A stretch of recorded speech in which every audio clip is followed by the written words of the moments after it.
नमस्कार दोस्तों, स्वागत है आपका और आपके साथ हमेशा की तरह मैं हूं आशिमा त्यागी। दोस्तों, राजकोट की सड़कों पर उठती धूल सिर्फ मलबे की नहीं है, बल्कि उन सवालों की भी है जो विकास और इंसाफ के नाम पर किए जा रहे फैसलों से पैदा होते हैं। तो आज हम इसी पर चर्चा करेंगे। दरअसल कहा जा रहा है कि करीब 14,000 घरों पर बुलडोजर चला और ये कार्रवाई ऐसे समय में हुई जब रमजान का महीना चल रहा था।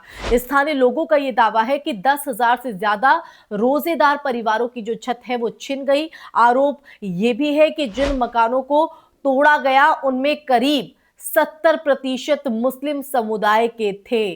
प्रशासन इसे अवैध निर्माण पर कार्रवाई बता रहा है, जबकि प्रभावित लोग इसे चयनात्मक और असंवेदनशील कदम कह रहे हैं। तो दोस्तों, आज की चर्चा बेहद महत्वपूर्ण है और महत्वपूर्ण होने के साथ गंभीर भी है, इसलिए इसे ध्यान से भी सुनिएगा और पूरी सच्चाई के साथ इस पर अपना नजरिया भी पेश कीजिएगा। तो देखिए, सबसे पहले जरूरी है कि इस मुद्दे को भावनाओं से ऊपर उठकर तथ्यों के साथ समझा जाए।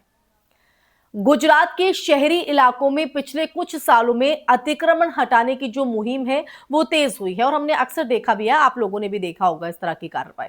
नगर निगम और विकास प्राधिकरण अक्सर ये दलीलें देते हैं कि सार्वजनिक जमीन, सड़क चौड़ीकरण, ड्रेनेज और इंफ्रास्ट्रक्चर परियोजनाओं के लिए जो है अवैध बस्तियों को हटाना जरूरी है, उन पर यह कार्रवाई जरूरी है। राजकोट में भी प्रशासन का कहना है कि जिन इलाकों में कार्रवाई हुई वो सरकारी भूमि पर बसे अनाधिकृत ढांचे थे और कई नोटिस पहले ही जारी किए जा चुके थे। अब देखिए, लेकिन यहां पर असली सवाल प्रक्रिया और मानवीय पहलू का है। भारत का संविधान जीवन और गरिमा के अधिकार की गारंटी देता है। दोस्तों, सुप्रीम कोर्ट की अगर बात करें तो सुप्रीम कोर्ट ने कई फैसलों में यह भी माना है कि आश्रय का अधिकार गरिमामय जीवन का हिस्सा है। 1985 के ओल्गा टेलिस मामले में अदालत ने कहा था कि फुटपाथ पर रहने वालों को हटाने से पहले वैकल्पिक व्यवस्था पर विचार जरूरी है। और हाल ही के सालों में भी अदालतों ने निर्देश दिए कि बिना उचित नोटिस, सुनवाई और पुनर्वास योजना के अचानक तोड़ फोड़ ना की जाए। अगर राजकोट में वास्तव में बड़ी संख्या में परिवार बिना वैकल्पिक व्यवस्था के बेघर हुए हैं, तो कहीं ना कहीं ये प्रशासनिक संवेदनशीलता पर गंभीर प्रश्न खड़ा करता है। रमजान के संदर्भ को लेकर भी बहस जो है वो तेज है। समर्थकों का ये तर्क है कि कानून के क्रियान्वयन का समय जो है वो धार्मिक कैलेंडर से निर्धारित नहीं हो सकता। लेकिन आलोचकों की अगर बात करें तो आलोचकों का यह कहना है कि संवेदनशील प्रशासन सामाजिक और धार्मिक परिस्थितियों को ध्यान में रखता है ताकि किसी समुदाय में असुरक्षा की जो भावना है वो ना पैदा हो। अगर 70% प्रभावित परिवार वास्तव में एक ही समुदाय से है तो सरकार को पारदर्शी डेटा जारी कर ये स्पष्ट करना चाहिए कि जो कार्रवाई है वो पूरी तरह कानूनी मानकों पर आधारित थी, ना कि किसी भेदभाव पर। और देखिए, ये भी कहीं ना कहीं ध्यान देना होगा कि शहरी गरीब अक्सर जो है अनौपचारिक बस्तियों में इसलिए रहते हैं क्योंकि शहर की औपचारिक हाउसिंग व्यवस्था उनके लिए उपलब्ध नहीं होती। अब देखिए, राजकोट, अहमदाबाद और सूरत जैसे शहरों की अगर हम बात करें तो इन शहरों में तेजी से हुए औद्योगिक विकास ने श्रमिकों को कहीं ना कहीं आकर्षित किया है, लेकिन किफायती आवास की कमी भी बनी रही। अब नतीजा ये हुआ कि ये जो लोग हैं वो खाली पड़ी सरकारी या विवादित जमीन पर बसते गए क्योंकि रहने के लिए आशियाना चाहिए था।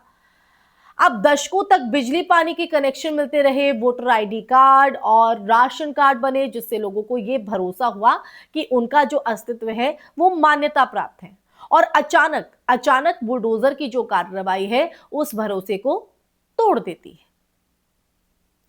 अब आते हैं राजनीतिक पहलू, क्योंकि इस पूरे मामले में राजनीतिक पहलू भी इस पूरे विवाद का हिस्सा है। सोशल मीडिया पर मुख्यमंत्री के अहमदाबाद के लॉ गार्डन मार्केट में भाजी पाव खाते हुए तस्वीरें जो है वो वायरल हो रही हैं, जिन्हें लोग संवेदनहीनता का प्रतीक बता रहे हैं। सत्ता पक्ष कहता है कि विकास कार्यों को राजनीतिक रंग दिया जा रहा है और अवैध कब्जों को हटाना प्रशासनिक दायित्व है, यानी इसे वो जायज ठहरा रहे हैं। और विपक्ष की अगर बात करें तो विपक्ष का वही काम कि इसे गरीब विरोधी और अल्पसंख्यक विरोधी कदम करार दे रहा है। अब सच शायद इन दोनों के अतियों के बीच कहीं है, लेकिन पारदर्शिता और संवाद की कमी से अविश्वास जो है वो गहराता है दोस्तों। तो सबसे अहम बात पुनर्वास की है। पुनर्वास क्या प्रभावित परिवारों के लिए अस्थायी आश्रय, किराया सहायता या वैकल्पिक प्लॉट की व्यवस्था की गई? क्या बच्चों की पढ़ाई और रोजगार पर पड़े असर का आकलन हुआ? अगर इन सवालों का जवाब नकारात्मक है तो यह सिर्फ अवैध निर्माण हटाने की कार्रवाई नहीं बल्कि सामाजिक संकट बन जाता है। विकास का अर्थ केवल चौड़ी सड़कें और साफ नक्शे नहीं बल्कि वो व्यवस्था भी है जो सबसे कमजोर नागरिक को सुरक्षा दे। अब राजकोट की ये पूरी घटना जो है वो हमें एक बड़े राष्ट्रीय ट्रेंड की याद दिलाती है, जहां बुलडोजर प्रशासनिक कार्रवाई का प्रतीक बन गया है। कानून का पालन जरूरी है दोस्तों, लेकिन कानून का मानवीय चेहरा भी उतना ही जरूरी है। अगर सरकारें ये संतुलन साधने में विफल रहती हैं तो विकास की जो कहानी है अधूरी रह जाती है। शहरों को सुंदर बनाना महत्वपूर्ण है, पर उन लोगों की कीमत पर नहीं, उन लोगों की कीमत पर नहीं जिन्होंने अपनी मेहनत से उन्हीं शहरों को खड़ा किया है। तो आखिर में यही कि राजकोट का जो मलबा है वो केवल टूटी दीवारों का ढेर नहीं है, वो शासन और नागरिकों के बीच भरोसे की जो परीक्षा है। प्रशासन के पास अवसर है कि वो तथ्य सार्वजनिक करे, पुनर्वास की स्पष्ट योजना बताए और यह भी सुनिश्चित करे कि किसी भी समुदाय को लक्षित किए जाने का जो एहसास है वो ना हो। विकास तभी सार्थक है जब वो इंसाफ और संवेदनशीलता के साथ आगे बढ़े, वरना चमकती सड़कों के पीछे छिपी बेघर आंखें जो हैं वो हमेशा सवाल पूछती रहेंगी दोस्तों। इसी के साथ इस चर्चा में मैं यही विराम लगाऊंगी दोस्तों। ये चर्चा आपको कैसी लगी, आप मेरी बात से कितना इत्तेफाक रखते हैं और गुजरात का जो सच आपको हमने बताया है इस सच पर आपका नजरिया क्या है?